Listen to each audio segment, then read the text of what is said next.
What's going on, folks? I'm the bald and ginger bearded bartender. This is Tip Your Bartender, Please, the podcast where I teach you and my guests how to make a brand new drink. Speaking of my guests, today we have the woman, the myth, the legend, Jesika Irvin. Hello. Once again, thank you so much for being on the show and helping me out. You're so welcome. Giving me your space. You are coming in super clutch. I've been wanting to have you on the show for a long time, and I'm so glad that we were able to make it happen. That's a huge compliment, so thank you so much for having me. I'm excited. You have absolutely no idea what we're about to make, so I'm going to guide you Yes, please. through what we have going on. All the guidance. So we have some fresh watermelon. We have some fresh basil. Love. We have our seedlip, non-alcoholic Row 42. It's going to add a little bit of more like citrus, botanicals, full of flavor. Yum. We have agave syrup. Okay. We have fresh lime juice that I juiced this morning. Fire. And then we have liquid death. Liquid death. Sparkling water. Yes.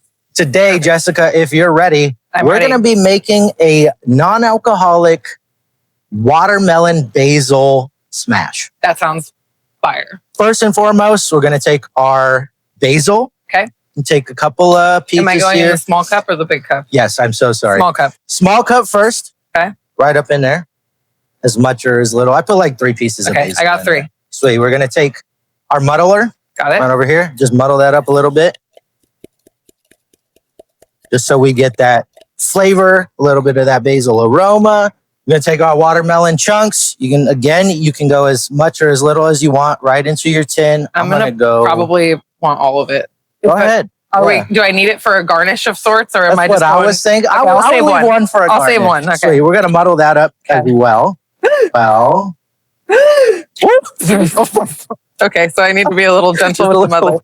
In my defense, I was a dive bar bartender, and the last thing that we did was muddle. My muddling experience went as far as smushing a maraschino cherry into the bottom of someone's glass when they ordered an old fashioned, and that's it in a dive. So, well, some experience is better than no experience. I'd say. We're going to take our seedlip, and we're going to go 1 ounce. So we have our measuring tool here. The bottom is going to be 1 ounce all the way to the top. Gotcha.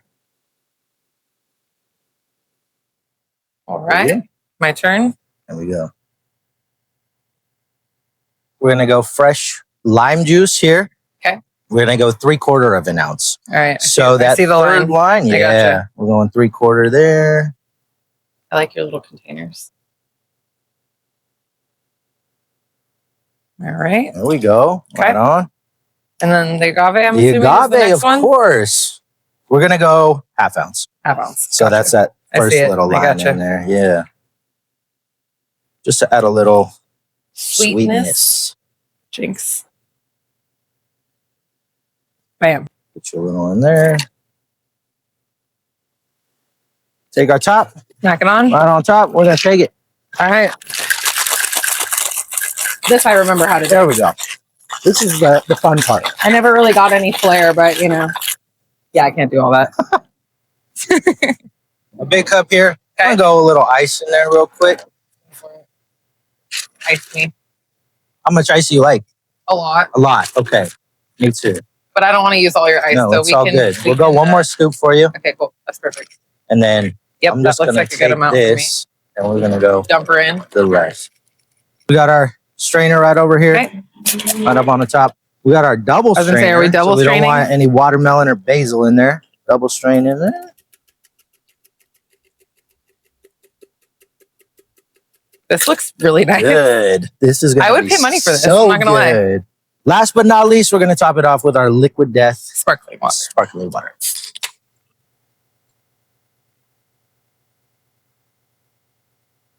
Just got to take our bar spoon, mix it up a little bit, Give her a little incorporate those flavors. Thank you. Every great drink gets a garnish for our I got like the perfect gigantic basil. Leaf. Here we go. And a little watermelon right there. Jesika, there we have it. Beautiful. 0 proof watermelon basil smash. Love. Cheers. Cheers. Try it out. Oh, that's very good.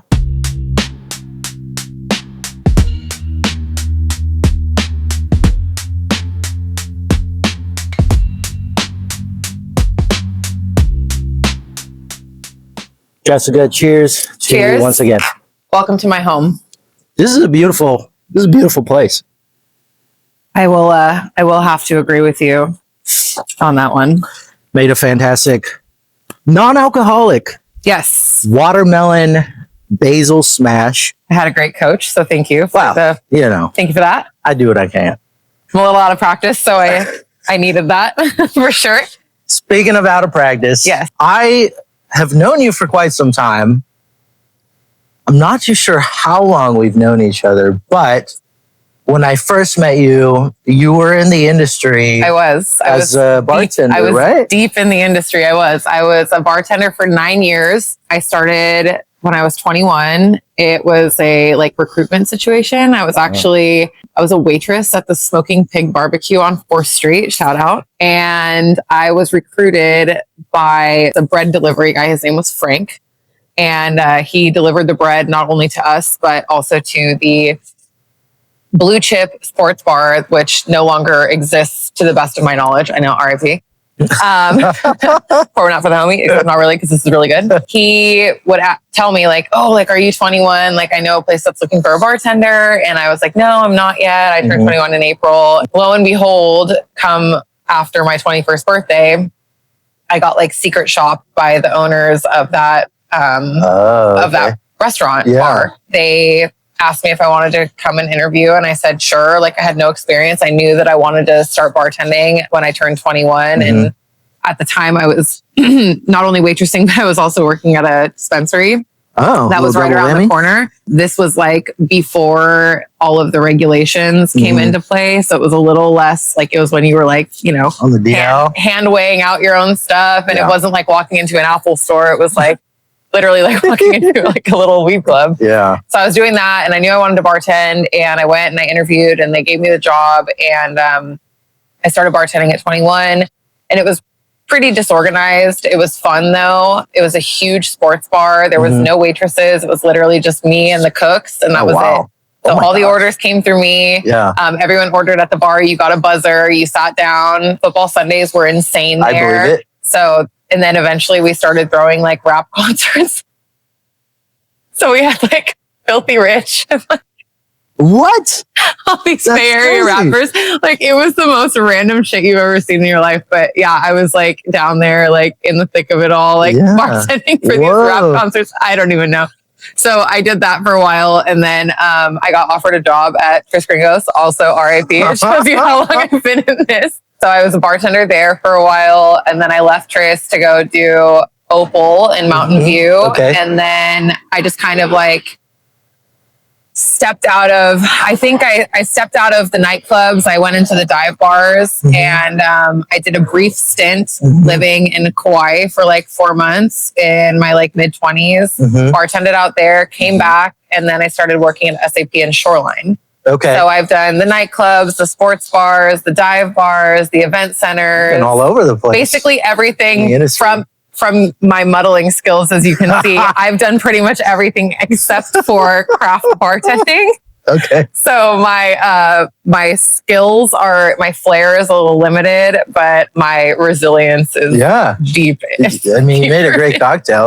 That's crazy. So I've only restaurant bartended. I've never event bartended, never dive bartended or anything. So your expertise is levels above mine already, which is insane. The dive bar bartending was some of the funnest times, and I definitely think that bartending at Shoreline was one of the coolest opportunities I've ever had. I've done Dead and Company shows. I got to, this is one of my favorite ones. I got to bartend the concert that I don't quote me on this, because I could be wrong, but I believe Morgan Wallen opened for Florida Georgia Line. Oh, wow. I think it was Florida Georgia Line. I could be wrong. Don't quote me. He was an opener, and crazy. The only song anyone knew was Whiskey Glasses. And then I was thinking back on it when he was selling out Fenway 4 nights in a row, and I was I worked that concert. I was there. I was there when he was when everybody was who the fuck is this guy with this mullet? Yeah. All I know is one song, and everybody's standing in line for drinks during his set because nobody really gave a shit. Who he was, right? Exactly. Yeah. And now he's this global superstar. It's crazy. Yeah. Super fun. Well, with that too, with the event bartending, like you actually, I mean, obviously you're working, but Yes. you still get to go to these cool shows. Yeah. So Shoreline was awesome. I was in like the best spot you could be in Shoreline. I was a Sky Bar bartender. Oh, wow. Yeah. So I was the facilitator of the shit show. Yeah. I had and I got really lucky because my bar partner was also one of my very best friends. His name's Dustin. Still bartends at SAP Center down in the club level. So if you're ever down there, go find him. I'm gonna go find him. Bald-headed guy with a big ass beard. You'll feel right at home with him. He was awesome. And he was my partner, not only at SAP Center, but also at Shoreline. And he's the one that helped me get my foot in the door in both of those locations. Nice. Yeah. Bartending at Shoreline was super special. I mean, like I got to work what is her name? Lauryn Hill. Okay. I got to work the Lauryn Hill concert. I've gotten to work like Sublime with Rome, all these country singers. I've done like Peter, what is his name? Peter something. He's the guitar guy.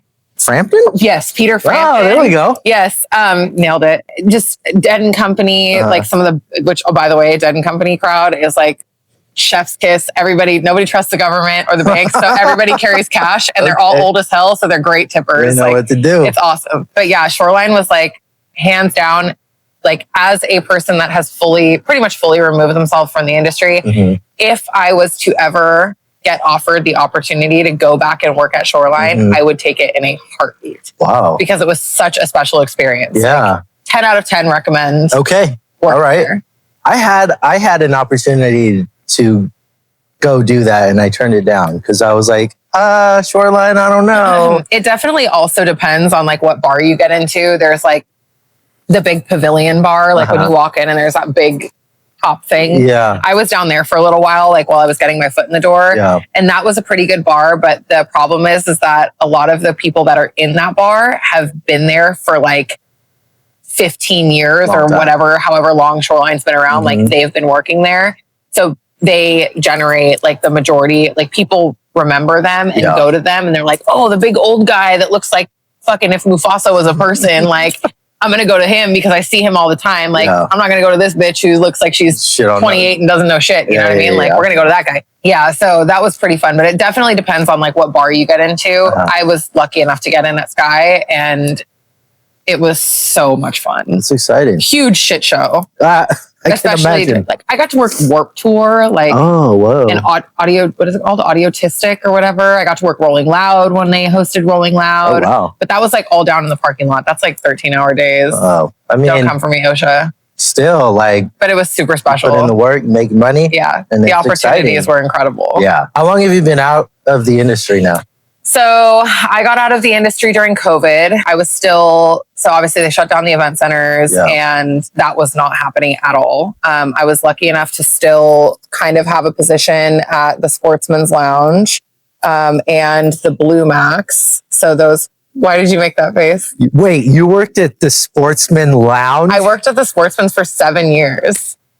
From when I was 23 until I was 30. Oh, that's insane. Yeah. The Sportsman was like my place. That's so funny. Yeah. Sunday night, industry night was my night there. That was it. All right, we'll get back into that at some point. So basically, long story short, COVID like fucked everything up for all of us in the industry. And we all collectively moved all of our drinking to Zoom. Okay, yeah. So it was like we would create these like Zoom meetings or whatever, and it was like all of our regulars and like the bartenders cracking open fucking White Claws at like noon on a Tuesday. There's nothing else because there was literally nothing else to do. It was just that was a weird time. Basically, COVID pushed me out of the industry. I needed stability, and we were on this weird, back and forth, like open, not open. What can we do? What can't we do? Yes, where can we go? They were constantly changing the rules. Yeah. And we were able to open and have clients in, but then it was like you had to be serving food, which, as you know, most dive bars don't serve food, and we did not serve food. And we like partnered up with the Chinese food restaurant that was like 3 spots over. Yeah. And we would like our customers would like order fried rice from them, and like they would bring it over so that they could sit and stare at a bowl of fried rice for 5 hours and so they could drink with all of the old retired people. So yeah, that was definitely an interesting situation, but that's essentially what pushed me out is I needed stability. I had rent and bills to pay, and I started looking for something different. And I had a friend who was in sales at Chevy, and I went and interviewed as a receptionist, I guess, so cashier. And I got hired as a service advisor, and I had no idea what that was. The guy was like, he was like, yeah, he was like, you're a bit overqualified for this position. Like, do you want to be a service writer? And I was like, in English, please? Like, I don't know. So what?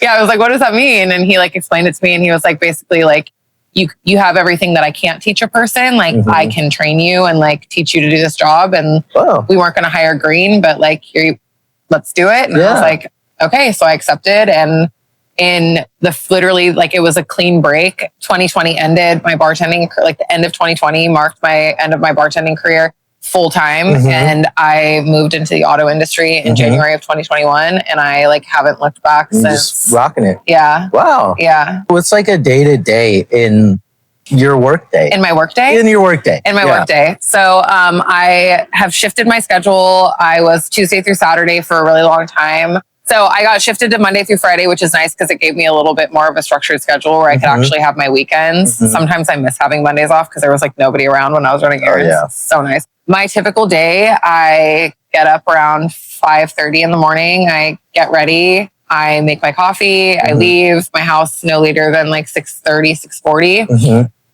Quick drive. I get to work. I start at 7. We open up the doors, and typically most days of the week we have a pretty decent rush. My job, the beginning part of my job looks like, you know, you bring your car into the service drive, you drive in, I greet you, I get your appointment. I get the vehicle checked in, take photos of everything, and then we basically go over what brings you in, whether it's an oil change or your check engine light is on or your car is making some whack ass noise or you're puking oil all over the floor, like whatever the case may be. And my job is to basically be like the liaison / like advocate for the client between you and the technician. So I will basically coach you through exactly what it is that your vehicle needs, whether it's preventative maintenance, repairs, whatever that is. And then once I'm done with that part of it for the client, you give them an estimate, you shake their hand, they sign, they walk away, you give them a time frame. And then everything else between then and there is like me chasing around my technicians, like running around, chasing parts around, calling customers back, answering phones. It's a lot. It's a very... Sounds like a lot to do. It is. One shift. It is. It's a very demanding job. It's definitely not for the weak. That is for sure. Like I thought bartending was demanding. And it is, like, don't get me wrong. Bartending is one of the hardest things I've ever done in my life. But the thing about bartending is like when someone is a dick to you, you can kind of excuse it as like, oh, they're just drunk. Like they're being an asshole. Not in the car industry. Not at the car industry. I mean, you never know. Maybe. People, well, who knows? Right. But like typically it's like people, a lot of the times, like you have to just accept the fact that majority of the people that are there are not happy to see you. And you have to turn that experience around. Do you know what I mean? Like if you go and spend $80,000 on a car and you have 5,000 miles on it and your check engine light is on, you're going to be pissed, right? Or like if your car is out of warranty and I'm like, hey, you have to pay $4,000 to fix this. They're fucking mad. Which I get, but at the same time, like I'm just doing my job. Like, I don't make up the rules. I'm just there to try to deliver the blow as gently, like literally, please don't shoot the messenger. Like I'm just here to do my job. I'm trying not to harming anybody. My goal with every single customer that I help is just to make sure that everybody feels comfortable and confident in what I'm telling them. And like, especially as a woman in that industry. And like, as a woman who owns a car and didn't used to know, like I've always been like a big car person. I love old cars and trucks and all that stuff and going to car shows. Like that's always been a huge thing that I love to do, but I wasn't really educated on like the inner workings of things. So taking my car into a shop, a dealership for maintenance, whatever the case may be, it was always like, let me call my dad because my dad is not going to let you take advantage of me. Yeah. So now being a woman in that industry, like especially working with women, I feel like one thing that's super important to me is making sure that everybody feels comfortable and knows that like you're not being taken advantage of. I'm just trying to help you. I'm just trying to keep your vehicle reliable and safe. And like I'm just trying to do my job to the best of my abilities and make sure that you walk out of here feeling like good about the interaction that happened and whatever it is that we did with your car. Yeah. So it's definitely a lot of responsibility, but I love it. I thrive in the chaos of it all. Like, I think that was also why I was such a good bartender was because I could go a million miles an hour for however long and then like then you're good and be locked in. And this job is definitely the same way. And I appreciate that about it because I think that if it wasn't like that, I would be so bored. The days that it's slow or like if everything is going smoothly, I'm literally just like, what do we do? I'm like, okay, so nothing's gone wrong. Like everybody showed up on time. Nobody's freaking out. Like, it's like, now what? What fuck what do I do? Kind of like need a little chaos to survive a little bit. So I'm the same way. Like, there's nobody sitting at the bar. There's no drinks coming in. I'm like, yeah, you're like, what do I do? What do we do now? I think all of us industry folks are like that for sure. I think that anybody that doesn't have that like tiny little like need for a little bit of chaos, like will not survive in that industry. Like I've watched people come and go. I've trained bartenders. I've trained not me fully trained, but I've like assisted in or overseen like some training of like service advisors. And if you can't handle a high stress environment and fast paced, like you will not last. And I think that's why that the bar industry to the car industry, like you wouldn't think that there's really any similarities, but I think that coming from that background really set me up for success in this industry and got me to a place like mentally where I could handle all of that. And like, I have that thick skin.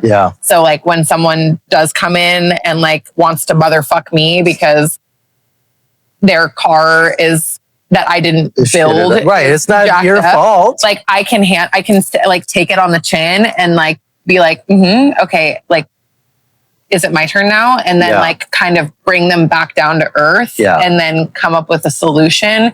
You have a situation, walk in, somebody who's chaos already or watching someone get more and more and more like out of control. Like you have to know, how do I successfully bring this down to a point where it's going to squash the situation with like the least amount of casualties and then like be able to not kill the vibe and like also not fuck up your day. Juggling a lot of moving parts. Like you are the point of contact for those people that know nothing, you know, well, not necessarily know nothing, but like a lot of people come in. I'm sure there are some people that do not know anything. Like I'm one of those people. I'm not a car guy. I know nothing about cars. You're like, I put gas in it, I press start and I drive. I mean, I can change a tire. That's better. I can't change a tire. Oh, wow. I mean, I probably could if I wanted to, but I don't want to break my neck. So. That's fair. Like, I don't have that issue. I know about cars, but at the end of the day, I am simply just a girl. So. That's always, honestly, like, that's always like that's why we have people to do that. Like if I really needed to, I can Google it. Like, Google is free. It's like, okay, even though I make drinks, I don't want to make drinks at home. I'd rather go and have somebody make 100%. Like I know how to cook, but like so much better when somebody else makes 100%. It's like peanut butter and jelly sandwich. It's always better when your mom makes it. Let's give like a crazy bar story.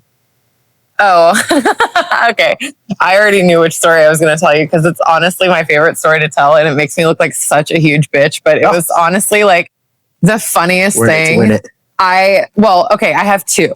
So I have one that I was directly involved in and one that I was indirectly involved in. One is kind of like a sad / cool story. I'll actually start with that one. So I mentioned that I was a bartender at Shoreline. Yes. And that I bartended the Dead & Company show. And one of the years at Dead & Company, I'm sorry for laughing because, but it's like so funny, but it's like, if you know anybody that's like a true deadhead, like I don't. It's okay. They're so specific in like their love for this group. Like it's really like its own culture. Like it's so cool. And they're like the most like loving, like come to my crowd and like come kumbaya with me. And like, do we want to call it borderline like cult like? I don't want to say like, I feel like the word cult is like such a negative connotation. It does. Like, you could like, if you could shine like a really positive light, like a really golden light on the word cult, I think that it would be appropriate for deadheads. Okay. Like people will literally travel like around the country following Dead and Company and attending all of their shows. And it's usually like these old hippies and RVs. Like it's really fucking cool, but they're the nicest people. Like they're so nice. That's the important part. Like, fine. Like if you want to be in a cult, fuck yeah, be in that one. Yeah. That was the one to be in. Okay. But so anyways, they're like all these people in like friggin' tie, like exactly what you would think. Like think Cheech and Chong, like, like it's that's your crowd, right? Yeah. So one of the Dead and Company shows, someone died there, and it was this old person, and it was so wild because we like, and it wasn't like anything crazy because, you know, people like die at raves because they're like overheating on like Bali, and like it's like these kids, you know what I mean, that are like fucking overdosing. But it was just like this old person that just like died at the Dead and Company show on the lawn. And just, like I said, I'm so sorry for laughing, but like, but after the fact, like we kind of like it happened, and like the paramedics rushed in and like they carted this person out, and like they had to come through Skybar because that's like the only access to like there's like a road that goes down behind the lawn. So that was like the only access. So they like literally carted this body like right past us. And I'm just like, like, what the fuck? So we like reconvened after, like everyone's in like a debrief at the end of the night, like all of our bartenders. And I'm like, yo, so did anybody see the dead guy? Cause like that was fucking crazy. And they're like, yeah. Happened? And we were talking about it, and I was like, you know, it's honestly almost like poetic because like these deadheads are like so committed to this like life of this like peace, love, and light. And like they're so like just into this whole thing. And I feel like if I was someone that was so devoted to that like lifestyle and that was my thing, like what an actually cool story. Might be like a nice way. That's such a fucking legendary move. Like you're like this deadhead, this old person that's like loved Dead and Company and like the Grateful Dead for like your entire life. And then like, what a way to go out. Like probably high as a fucking kite, like just like passed away peacefully on the lawn at a Dead and Company concert, like surrounded by all these people that are like totally on your same vibe. Yeah. And I was like thinking to myself, like, that must have been like, cause you know, it's like, if I go, like, I hope I go like this X, way Y, and Z. That way. Yeah. Might have been their preferred way to go out. Like, that's what I'm saying. So it was like such a morbid like thing that actually, when you zoomed out and like really looked at it for what it was, you're like, that's actually kind of cool because like, what a like literally like what a legendary way to go. Yeah. And then, so there's that. And then, that is one of, if not the most insane stories I've ever heard. So thank you for sharing that. R.I.P. to the deadhead from the Shoreline concert in the roughly 10 years ago or 8 years ago. I see your point. Like, I hate to laugh too, but it's like when you really think about it, you're like, that's such a fucking cool thing. Like it'd be like, you know, like you're someone that's been like skydiving your whole life and you've been jumping out of airplanes like your entire life and you're like 85 years old and like your fucking chute doesn't deploy. Like at least you didn't die crossing the street getting hit by a bus. Yeah. Like you went out like doing what you loved. Yeah. And like this person literally went out like doing something they loved, surrounded by people that are like their people. Yeah. Like, what a fucking way to go. You know what I mean? Rock on. So legendary. Literally rock on forever. And then my other favorite story to tell that makes me look like a raging asshole. It's just exciting. So I pride myself in having a pretty high level of patience. Yeah. But I also don't take shit from people. And if there's one thing that drives me absolutely insane was when people would come into my bar and be like, oh, I'm a bartender. So like, and I'm like, cool, then act like it. Dude. Like if you come in and you tell me that you're a bartender, I expect you to act a certain way, right? Like be a good tipper, be patient, know your order, whatever. Like if it comes up, it comes up. Like I've told so many people like in my bar days, like, oh yeah, like I'm a bartender, blah, blah, blah. Like it's typically like relevant. Yeah. But like never did I walk up and be like, hey, can I get a Coors Light? Also, yeah, like I bartend down the street. I'm like cool. I don't care. Like I don't. So it was a Sunday night. That was one of my longest. I had that shift for like the entire 7 years, aside from the 4 months that I lived in Kauai. Yeah. And I was like, it was like an unofficial industry night. I would get like all the like servers from like Santana Row and Valley Fair, like all the people from Cheesecake, like a bunch of people from Yard House. Like I loved it. They would get off at like 10:30. They would roll in. I had free pool. Like I would load up like $40 onto my phone for touch tunes. And I'd be like, what does everybody want to hear? What's the fucking vibe? Like, you know, it was super fun. So it was a really busy Sunday night, and this guy comes in with like 4 of his friends, and he orders, first of all, he parks himself like right in front of my well. Yeah. And he orders beers and then proceeds to tell me that he's a bartender I will not mention the name of the bar, but he was a bartender. And I was like, okay. And so I, passed him his beers, cracked him open, like easy, whatever. But as a bartender, you know that in a very busy, especially dive bar where there's one bartender, your first impression is the most important one that you make. Because if you walk in and you tip well, then it's game on. Yeah. I'm looking for you every single time you come up to the bar because I know you're going to make it worth my time. Okay.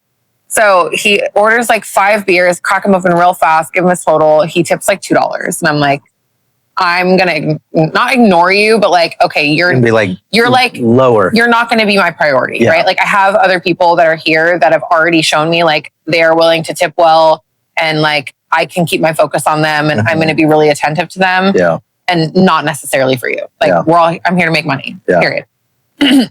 So he gets his beers, he walks away. I'm like, what the fuck ever. And he came back over to the bar and was kind of like lingering in my service well. We didn't have an official service well. It was where we set up. But like I would try to keep the bar stools like off to the sides, especially on my busy nights, so people could come up and order. And he was just like standing with his back to me, like in front of where people were trying to order. So he kind of like goes away, and I had the pool tables open. So they're all playing pool, and he was being super loud and like really obnoxious. And I'm like, okay, either this guy's just really awful or he's drunk already. Like I don't know which one. Turns out he was just terrible. So that's great. And his friends came over and ordered another round of beers, and his friend tipped well. And I was like, thank you so much. Like, whatever, like, let me know if you need anything. And they came up for another round of beers again. Another guy pays. And I set the beers down on the bar, and he walks up and he takes a beer and he slams the beer on top of the other beer bottle. Oh no. So as you know, for anybody that doesn't know, when you do that, it makes a mess because all the beer comes out flying out. Well, I, having already been fed up with this guy and like locked in on his every move because I was like, I know you're going to do something fucking stupid. I snatched that beer off the fucking bar so fast, and I thumbed it and just coated him in beer. So it like comes pouring out, and I grabbed it and I put my thumb over it like a water hose. And I like shook it and basically hosed him out. And he fucking loses it. He's like, what the fuck? And all his friends dying laughing. That's funny. And I was like, I would expect better from a bartender. I was like, don't fucking pull that in my bar, or you will never be allowed in here ever again. And he's like, I can't believe you just did that to me. And I was like, yeah, you're a mess. You should probably clean yourself up. And I like threw him a bar towel, and he stayed the hell away from me from the rest of the night. And his friends like tipped me so excessively. Like it was one of those things where I was like, do you even really like this guy? Because like that's crazy. And so that was probably like the most ruthless move I've made. That's hilarious. I've definitely had to like verbally assault a few people at the bar, but like, you know, as a female in a dive bar without security, like you kind of just have to like stand your ground or just have really good regulars that are going to have your back. And like, I did have one of those. His name's Trevor. He was like my pit bull and I love him so much. Like we're still friends to this day, but he was always like the person that if he was there, I didn't have a worry in the world. Right. I could like halfway turn off my brain because I knew that like, if anything happened, like he would be like, I literally have had him like slide up next to me, be like, what did you just say to her? And I'm like, oh no, oh boy, you better start apologizing. He's not going to let this go. But yeah, it was definitely the Sportsman's Lounge was a fun. I love your reaction every time I say that name. It's so funny. I need to know why the reaction is like this. A quick detour. It's funny because when I was working at my last job, one of the chefs, well, actually two of the chefs would go in there. And one day he was like, come on down to the bar around the corner. It's the Sportsman Lounge. I was like, okay, I've never heard about this place. Yeah, it's like a hole in the neighborhood bar. But like, I'm down. Yes. And I walked in there and I was like, what the fuck is this place? Yes. And they had a mystery shot. And I was like, this is kind of cool. Okay. But then the people that were coming in there, I was like, where am I? Yeah. Because it just wasn't my vibe. Yeah, it's a very mixed, you get like a little bit of everything and it really depends on what time of the day you go in. Yeah. Because it's like, I would work day shifts on Tuesdays for 7 years. And that was my favorite shift because it was one of my favorite shifts, but it was like, that was all my retired old men. Yeah. And they would get there at like 10:30 and we would like read the Mercury newspaper and I would drink my coffee and I would do the crossword puzzles in the newspaper and we would watch Who Wants to Be a Millionaire. And then we would put on the news for an hour and then they would complain about the state of the fucking world and how everything is going to shit and like whatever. And I would be like, it's actually your fault, but okay, thank you. Thanks a lot, boomer. And then we would shift back over to like Family Feud. Yeah. And then we would turn off the game shows and we would turn on the jukebox and we would listen to like blues and like old music. And then like they would start to trickle out and then I would have like a dead space and then all the blue collar guys would start coming in like 3-4 o'clock. Yeah. So then I've got like all the construction workers and like the day laborers and all that stuff. They would all start coming in. And then like eventually they would fizzle out like, but you would leave at 6, right? And then the night shift was like a fucking all the toss up. Afters, so and the night shifts really depended on who the bartender was. Yeah. So if you like a lot of the bartenders had like little followings of people because a lot of the girls had been bartending for like 10, 15 years. Like I was Jerry's youngest bartender for the longest time. And he almost didn't hire me because when he interviewed me and he liked me, then he's like, how old are you, by the way? And I was like, oh, I'm 23. And he was like, and I was like, what the fuck? Like, yeah. And I was like, give me 2 weeks. Like, I got this. I'm not here to fucking black out behind the bar and like ruin your place, like let out on fire. Like I'm here to do this for real. And he was like, okay. And then he kept me for 7 years. So that's pretty cool. We had a pretty good impression. But yeah, those night shifts were really a crapshoot. Yeah, you really didn't know what you were going to get. I just think it's funny that it's very coincidental, small world like that you work there. Yes. And that might be on my list of places that I will never go back to. Really? Yeah.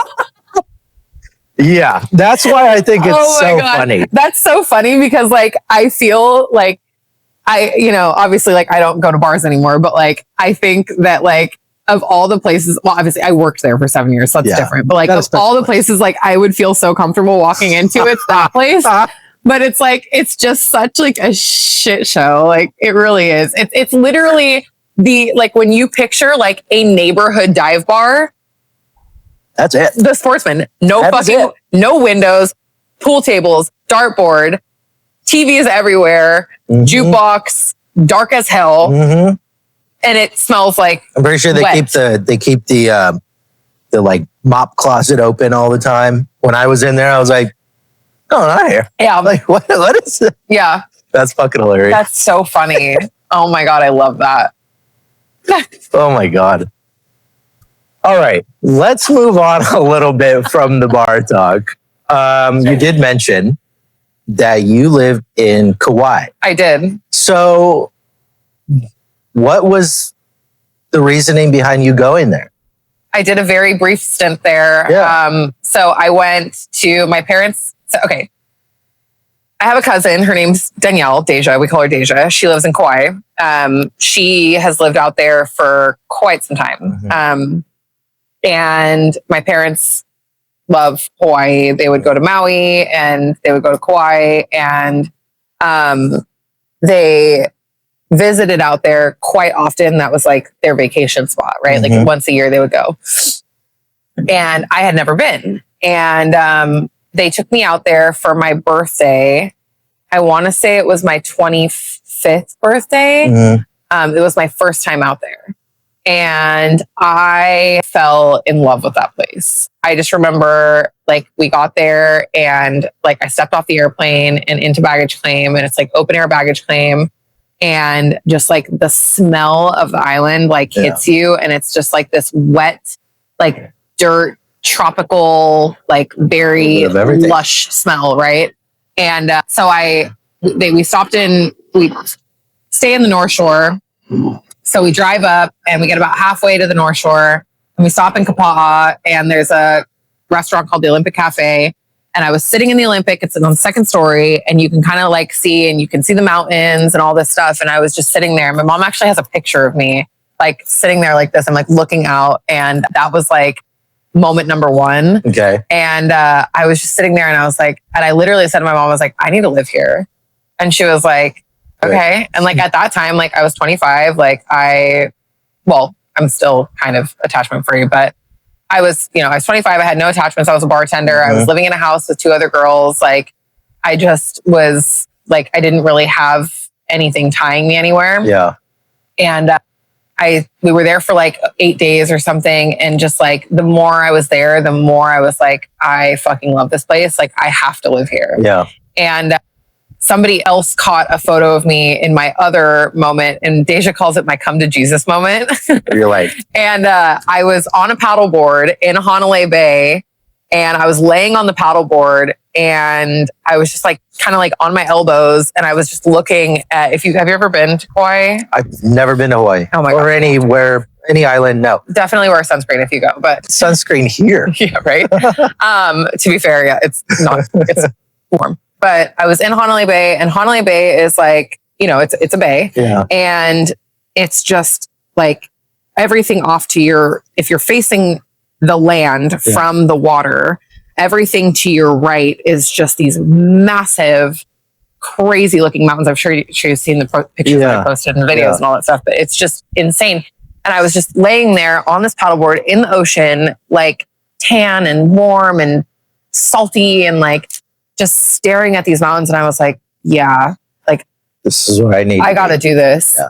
And I came back, and that was in April. And then I think by like November, I was moving out there. I think it was that short. I don't think it was a full year. Uh-huh. So yeah, I went for the first time, and my second time going out there, I was moving out there. I shipped my cat, bless her heart. I bought a Subaru, and I shipped the Subaru out to Kauai, and I was living with Deja, and I was bartending at Calypso in Honolulu Bay, and I was out there for like only 4 months. Mm-hmm. I wish I would have stayed longer, but I was a dumb 25-year-old. I was dating someone back here in San Jose. I was saying. And I was like so in love. Yeah. And like whatever. And so I came back mainly for him. Uh-huh. And I'm single, so we all know how that worked out. It literally lasted like, I think like 3 months after I came back. I was like, wow, you're actually kind of terrible. God. Oh yeah. It was like, we like lived together after I moved back, and I was like, yeah, you're kind of an awful person. I don't like you. Respectfully. Yeah. Who knows? He could have changed. Maybe. Who knows? But yeah. So I came back, unfortunately, but living out there was such a special experience. Mm-hmm. I made some friends that are like, have become lifelong friends. Like my bar partner out there, his name is Abel. He's still, you probably saw him like in my Instagram story when I was out there last. I'll do a deep dive. He's the guy that I was floating around with in the river. Okay. We've remained friends this whole time. And every time I go out there, like we get together and he's like become like friends with the family. And like my dad like sees him when my dad goes out there, and like my brother came out and they're like friends now. And he's actually supposed to be coming out soon for out here soon for a 49er game. Oh, nice. And I'm not a big football person, but I'm probably going to go to the game just to go. Bad. But it was so much fun. And I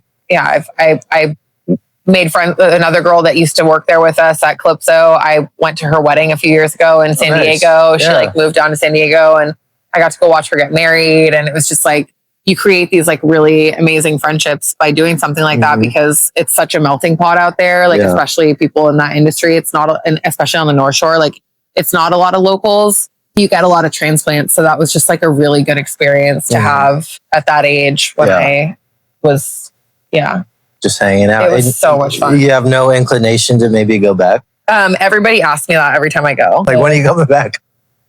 Literally, it's like, hey, like, you can get your job back. We're still here. Yeah. No, I've definitely thought about it. I would definitely love to like buy some real estate out there eventually. I've like thought about buying like a condo or something out there. It's just expensive. It's like, it's pretty much like just as expensive as here because it's so limited. Right. A lot of the island is like 80% of the island, I would say, ballpark, is like protected land. So where you can build is very limited. And because of that, I'm very like careful about that because I also, it's like a Tahoe situation, right? Like Tahoe is very limited in their housing. And it gets to the point where it's like, okay, how much of this belongs to people that don't actually live here? And then like, what about the people that do? And it really creates a unstable situation for the people that do live there. Yeah. And it drives up rent and all that other stuff. So like, I don't want to be a part of that problem. So for now, I keep my hands out of it, but it would be lovely to have that one day, especially in a place that I love so much. Maybe if you just retire there. Yeah. Well, my parents do own a house there. Okay. They rented it to a long-term tenant for like 6 years. And right now, for the last like 2 years, they've been in the process of like repairing a lot of stuff that needs it. So it's like very much torn apart at the moment. It's still like habitable, like for short term, but not for long term. So right now, their house is kind of, that situation, but that's their plan is to retire there eventually. And it's like, if I can, if one day, God forbid, whatever happens, it would be nice to like keep that house in the family and have it for like all of us to use. So I have 3 brothers and they all have kids. And so it would be nice to have that for everybody to kind of enjoy, even if there's one person that primarily cares for it, that would be like the ultimate goal. So something I think that is really cool that you do or started was your Bixby Bridge Book. Yes. The Bixby Book. Yes. So a few things, right? Okay. I'm curious, why did you start that? What was the reasoning behind that? Okay. Start with that. So the Bixby Book came to life because also down in Big Sur, there's a library called the Henry Miller Library. Very cool place if you've never been. But at the Henry Miller Library, there is a guest book there. And I used to love like grabbing a coffee and going down, and I would sit at the Henry Miller Library and I would typically buy a book, and I would either keep reading the book that I was reading. It's like it's huge lawn area and like all these seating areas. It's like in the trees, super peaceful. But I also loved reading their guest book because Big Sur is a place where people come from like all over the world, right? Yeah. But the Henry Miller Library is like a little more like tucked away, and I don't feel like it gets as much traffic or like attention as it deserves. And plus they have like operating hours. Yeah. So there's that. So I was reading the guest book and I was just reading like all these little things that people were leaving from like all over the world. And I was like, God, I would love to like have access to something like this. Yeah. And I was like, where can I possibly do this? Yeah. Right? Like, where could I do this that this would actually become like a thing? Yeah. So I have like this big, huge space in my heart for Big Sur. It's a very special place to me. And Bixby Bridge is like, just like so iconic. And so Bixby has obviously the parking areas, if you're going south, they've done all this blocking off and all this changes to it, whatever. But at the base of, well, to the left is Coast Road, which takes you up and back and then down into the canyon. And it actually takes you all the way down to Andrew Malera State Park. Okay. So you can go all the way through the mountains through El Sur Ranch to get there. You have to have like a 4x4, but I've never done the whole drive because I don't have a 4x4. But at the base of the Coast Road sign is a mailbox. And it is rusty as shit, and it is not used by anybody because they have their bank of mailboxes for all the houses that are back there that are actually like lock and key. And I one day was like, oh fuck, this would be the perfect place. People come stand right here. This is where people park, is like right here up Coast Road. They have to walk past it. People park or stop right here to take pictures. People are gonna see this. Like maybe. So I went to the Zephyr shop, which is near Nepenthe, which is the restaurant down in Big Sur. And I bought a notebook and I brought Ziploc bags, and I basically just like wrote on the notebook, like the official Bixby Bridge guest book. And I wrote a little something in it and was like it basically was like, this is who I am. This is what this is. Like, write whatever you want in here. Leave a note where you're from. Write something that nobody knows. Be anonymous. Put your name, like why you're here, whatever. And I left it there. And I really didn't think that it was going to be like a huge thing. Because it's kind of one of those things where it's like, this sounds really cool in theory, but like, what are the odds this is actually going to work? Especially considering where it was. Like, I'm putting a Ziploc bag in a fucking mailbox for God's sakes, like on the side of the highway. Well, at the time, I was going down to Big Sur pretty regularly because when I was bartending, I had a lot more flexibility in my schedule, and like I was going down to Big Sur a lot more often, so I had like more ability to keep an eye on it. And I went down, I put the book in, I went back like 2 weeks later, and people had written in it. And I was like, oh shit, this worked. And then I would go and I would look, and more people would write in it, and then like eventually that notebook was full. And I was like, oh, fuck. We need another one. Oh my God, this is working. So then I went and bought another notebook from Nepenthe or from Zephyr. And I try to like always get the notebook from there to like support local and like kind of like stick with the, whatever. So yeah, the long story short is that I'm now on like the 8th notebook. Holy shit. And 4 of them have gone missing, unfortunately. Like that's kind of just part of it. It's, one of a few things. Either people think it's trash and it gets thrown away, or some pissed off local is like, fuck these tourists and fuck this notebook, whatever, or people steal it. That's a shame. Which it is what it is. It's a total bummer. I actually had one go missing and turn back up. That was crazy. Like it disappeared and then someone brought it back. I don't know. They like felt bad. Maybe they like felt guilty and they were, or like maybe they thought they were cleaning up trash and then they were like, oh wait, what is this? And then they put it back. But yeah, there's been some pretty special stuff that's like landed in those books. Like I have all of the ones that I've taken home. I have them in my apartment. That's like so cool. I haven't really figured out a way to like share them with people yet.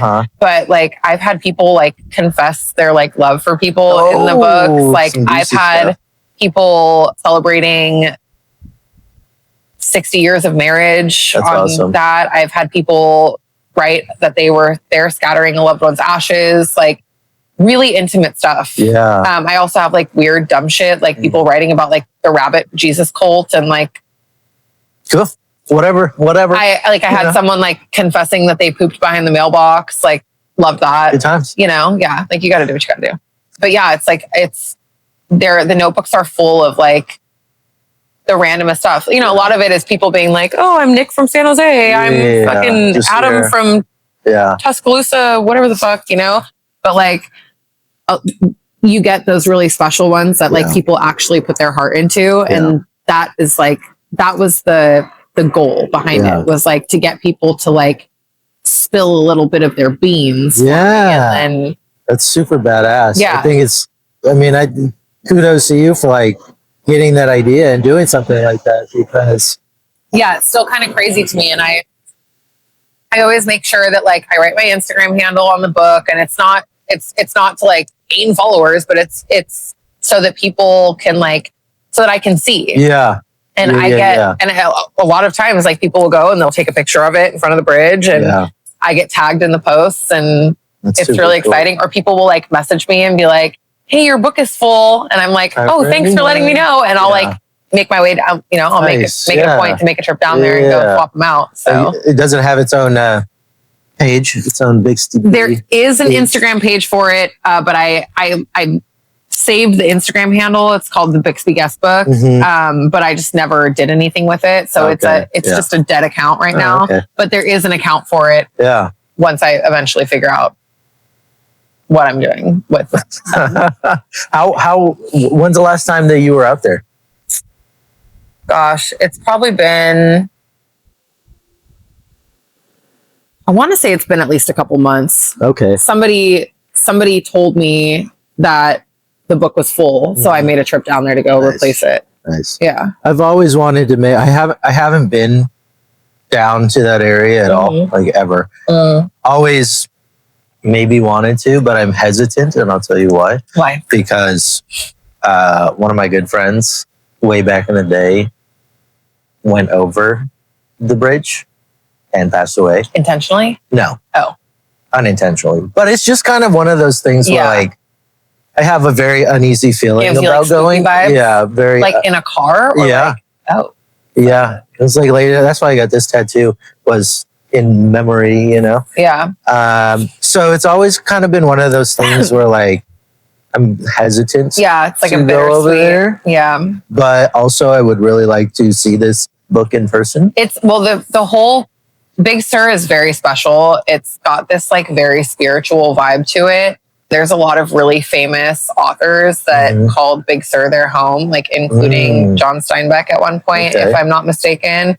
And there's a reason for it. There is something about the energy there that is just so correct, and it does something for you. Interesting. So it's like if you have like a negative, something that's like, you know, like negative towards it, or like an experience or something that has happened there, I feel like going there and like seeing it for yourself and like feeling the energy there, like could really redirect how you feel about it. Okay. And like if you go, like you gotta like stop at the there's the River Inn is where they have all those big, what are they called? Adirondack chairs. Yeah. Those are like the big, you know, foldy ones. Yeah. They don't fold, but they look like they fold, but they don't fold, the wooden ones. Yeah. That's where they have all those chairs in the river where you can literally like, one of my favorite things to do, like when I tell you, like when the world gets to be too much and I just need to like quiet everything out, like I will grab a book,